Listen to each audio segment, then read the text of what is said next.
इसमें लिखना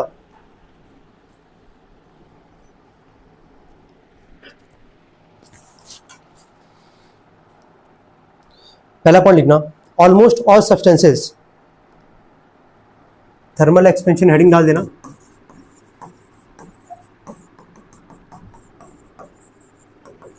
इसमें लिखना ऑलमोस्ट ऑल सब्सटेंसेस, ब्रैकेट में लिखना solids comma liquids and gases, solids comma liquids and gases, bracket close, expand on heating and contract on cooling, expand on heating and contract on cooling, expand on heating and contract on cooling। Second point लिखना। अच्छा, almost यहां पे क्यों लगाया गया, ध्यान से समझना। देखो यहाँ पे थर्मल एक्सपेंशन का मतलब क्या है कि किसी को भी हीट करोगे तो क्या करेगा, सब्सटेंस एक्सपेंड करेगा, और कूल करोगे तो क्या करेगा, कॉन्ट्रैक्ट करेगा। तो आगे एक वर्ड है ऑलमोस्ट, ऑलमोस्ट वर्ड इसलिए लगाया गया है क्योंकि वाटर के केस में ऐसा नहीं होता है। तुम याद करोगे एक चैप्टर था केमिस्ट्री में वाटर, कुछ दिन पहले पढ़े भी हम लोग, याद आ रहा है, लास्ट चैप्टर था हमारा। तो वाटर में याद आ रहा होगा तुम लोग को, स्टार्टिंग में इंक्रीज करता है, एक्सपेंड करता है, उसके बाद क्या करता है, डिक्रीज करता है। ठीक है, तो वैसे यहाँ पे रोल है जिसको हम लोग बोलते थे एनोमलस बिहेवियर ऑफ वाटर। क्या बोलते थे, एनोमलस बिहेवियर ऑफ वाटर। तो लिखना है इसमें, सेकंड पॉइंट लिखना, the expansion of a substance on heating, the expansion of a substance on heating is called the thermal expansion of that substance, is called the thermal expansion of that substance।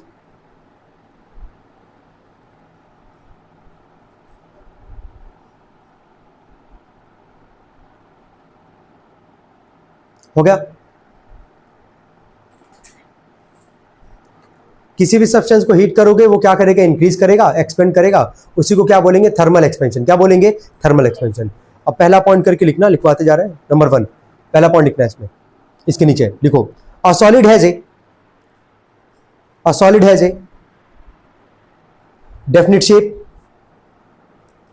A solid has a definite shape, comma so when A solid is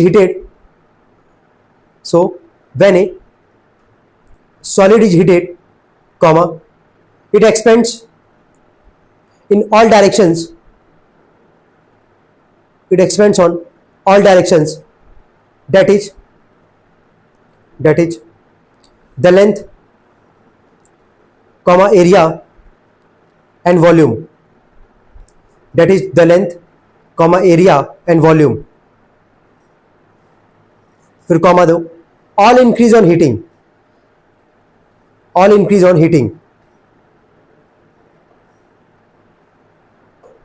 okay. ध्यान से समझो क्या लिखे हो पहले।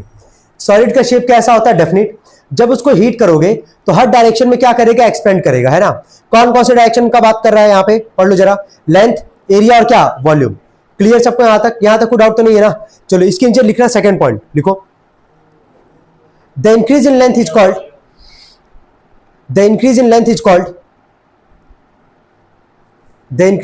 Called linear expansion,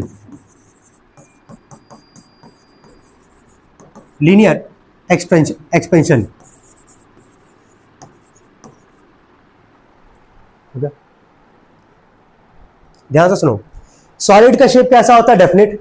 तो हर एक direction में वो क्या करेगा, एक्सपेंड करेगा, लेंथ, एरिया और क्या, वॉल्यूम। अगर लेंथ में अगर एक्सपेंड करता है, उसको एक नाम से जानते हैं हम लोग, जिसका नाम क्या है, लीनियर एक्सपेंशन। अगर एक्सपेंशन बोल रहा है, बताने के लिए पूछ रहा है एग्जाम में, तो समझ जाओगे किसका वहां पे एरिया इंक्रीज कर रहा होगा, किसका क्या एक्सपेंड कर रहा होगा, सॉरी लेंथ, क्या एक्सपेंड करेगा, लेंथ। जब लेंथ एक्सपेंड करेगा तो उसको क्या बोलेंगे, लीनियर एक्सपेंशन। थर्ड पॉइंट लिखेंगे, the increase in area is called superficial expansion. The increase in area is called superficial expansion. अगर एरिया में इंक्रीज करेगा तो क्या बोलेंगे उसको, सुपरफिशियल। अगर लेंथ में कर रहा है तो क्या बोल रहे हैं, लीनियर। याद आ पा रहा है ना, मतलब याद कर पाओगे इसको easily. Next point, the increase in volume is called cubical expansion. The increase in volume is called cubical expansion.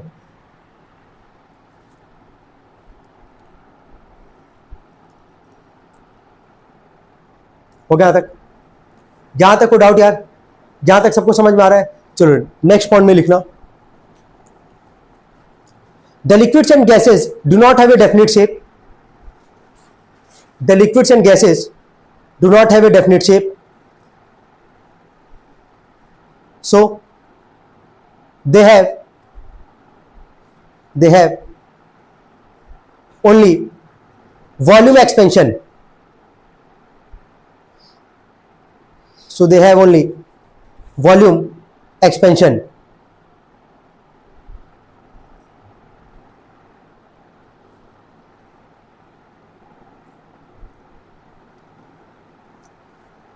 यहां तक को डाउट किसी को?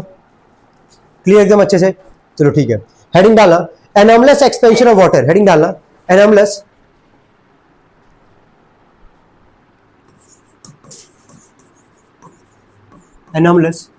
एक्सपेंशन ऑफ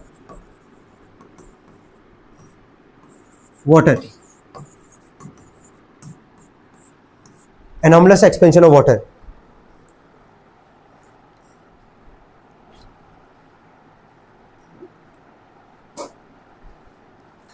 देखो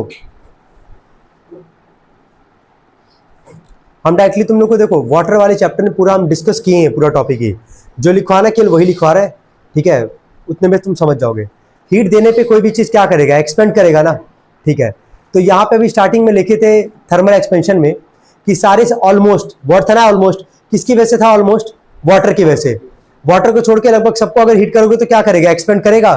तुम देखे भी हो कि सॉलिड लिक्विड गैस में क्या देखने को मिल रहा है, सॉलिड था तो हर जगह एक्सपेंड कर रहा है वो, एरिया में किया तो उसका नाम क्या हुआ, हम लोग उसका नाम क्या दिए, लेंथ में दिए तो उसका नाम क्या था, लीनियर। एरिया में था तो सुपरफिशियल, और लास्ट में वॉल्यूम में था तो क्यूबिकल। बस इतना तो तुम समझ ही रहोगे। यहाँ पे इसके नीचे लिखना, इसमें लिखो द एक्सपेंशन ऑफ वाटर। ध्यान देना क्या लिखवा रहे हैं इसमें, देखो the expansion of water when it is cooled from 4 degree Celsius to 0 degree Celsius.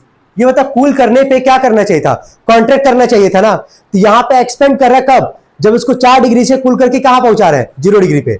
लिखो the expansion of water when it is cooled from 4 degree Celsius to 0 degree Celsius is called anomalous expansion of water, is called anomalous expansion of water.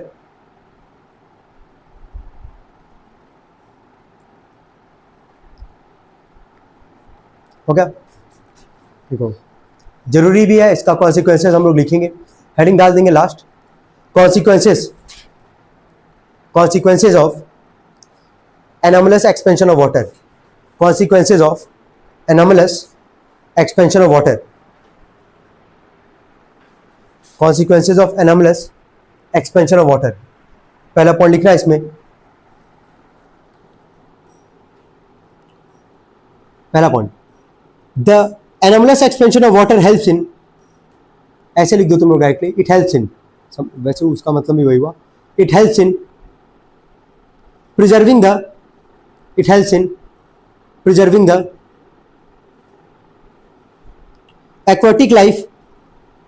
aquatic life during the very cold weather. It helps in preserving the aquatic life during the very cold weather. मतलब cold weather में अचानक घट नहीं जाएगा, time लगेगा उसको, है ना, समझ रहे हो। 4 डिग्री से कहा 0 डिग्री, ठीक है, हो गया। यहाँ पे इसका कॉन्सिक्वेंसेस है एनॉमलस बिहेवियर ऑफ वाटर का। सेकंड लिखना, it is responsible for the burst, burst of water pipelines, comma, and destruction of crop, during the very cold nights, NIGHTS, nights,